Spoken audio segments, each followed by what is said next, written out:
नमस्कार दोस्तों, मैं हूं आपका दोस्त लोकेश साहू और आप देख रहे हैं लोकेश छत्तीसगढ़िया यूट्यूब चैनल। दोस्तों, रिटायरमेंट और पेंशन को लेकर इस वक्त एक महत्वपूर्ण जानकारी निकलकर सामने आ रही है।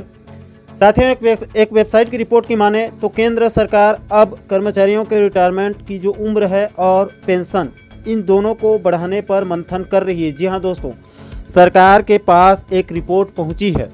अब मैं आपका ज़्यादा समय नहीं लूँगा और अगर इस पर मुहर लगती है तो इसका सीधा असर छत्तीसगढ़ पर भी देखने के लिए मिलेगा। सीधा असर होगा सभी राज्यों पर, पूरे भारत भर में इसका असर देखने के लिए मिल सकता है। और आप रिपोर्ट को देख सकते हैं, इनके हेडलाइंस में बताया गया है, खुशखबरी, बढ़ सकती है रिटायरमेंट की उम्र और पेंशन की राशि। जान लीजिए सरकार का प्लान क्या है। देखिए, कल की रिपोर्ट है ये 18 जुलाई 2022 की। आगे इसमें बताया गया है, देखिए, यूनिवर्सल पेंशन सिस्टम, केंद्र सरकार कर्मचारियों को जल्द ही खुशखबरी दे सकती है। कर्मचारियों के रिटायरमेंट की उम्र और पेंशन की राशि बढ़ाने पर सरकार विचार कर रही है। प्रधानमंत्री की आर्थिक सलाहकार समिति की तरफ से ये प्रस्ताव यानी कि यूनिवर्सल पेंशन सिस्टम यूपीएस भेजा गया है। इसमें देश में लोगों के काम करने की उम्र सीमा बढ़ाई जाने की बात कही गई है। साथ ही पीएम की आर्थिक सलाहकार समिति ने कहा है कि देश में रिटायरमेंट की उम्र बढ़ाने के साथ यूनिवर्सल पेंशन सिस्टम भी शुरू किया जाना चाहिए। आगे और बताया गया है सीनियर सिटीजन के संबंध में कि सीनियर सिटीजन की सुरक्षा करना है। समिति की रिपोर्ट के अनुसार इस सुरक्षा के तहत कर्मचारियों को हर महीने कम से कम 2000 रुपये का पेंशन दिया जाना चाहिए। ये कमेटी ने अपनी सिफारिश दी है। आपको बता दें कि आर्थिक सलाहकार समिति ने देश में सीनियर सिटीजन की सुरक्षा के लिए बेहतर व्यवस्था करने की सिफारिश की है। स्किल डेवलपमेंट भी जरूरी है। आगे इस पर बताया गया है कि रिपोर्ट में यह भी कहा गया है कि अगर कामकाजी उम्र की आबादी को बढ़ाना है तो इसके लिए सेवानिवृत्ति यानी रिटायरमेंट की उम्र को बढ़ाने की सख्त जरूरत है। सामाजिक सुरक्षा प्रणाली पर दबाव को कम करने के लिए ऐसा किया जा सकता है। रिपोर्ट में 50 साल से ऊपर के व्यक्तियों के लिए भी स्किल डेवलपमेंट की बात भी कही गई है।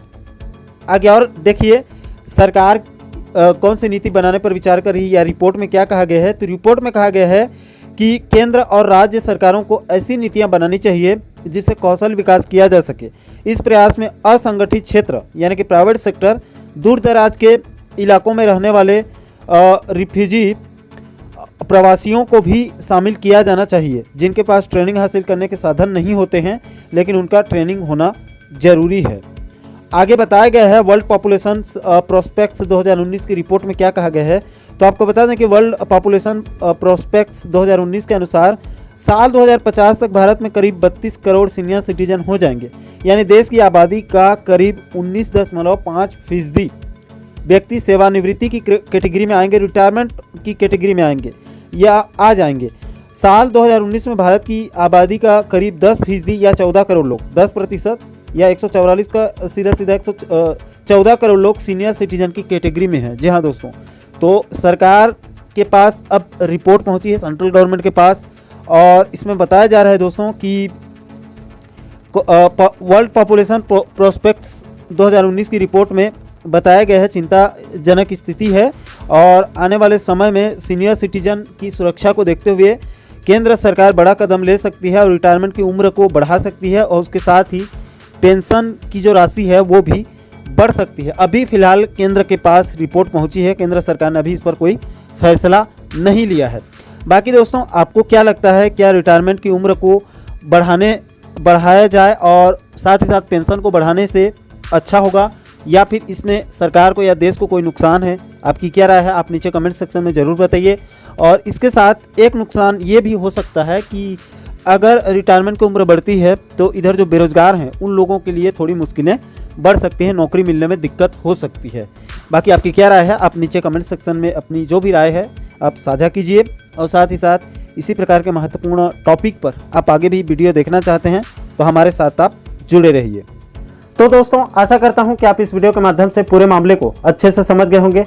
दोस्तों, इस पूरे मुद्दे पर आपकी क्या राय है, नीचे कमेंट सेक्शन में अपनी प्रतिक्रिया आप जरूर दीजिए।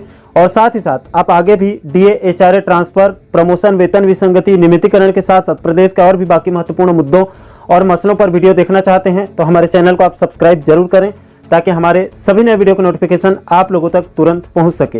दोस्तों, इस वीडियो में फिलहाल अभी के लिए इतना ही। मुझे दीजिए इजाजत। मैं मिलता हूं आपसे एक और महत्वपूर्ण मुद्दे, महत्वपूर्ण टॉपिक के साथ। तब तक के लिए जय हिंद, जय छत्तीसगढ़।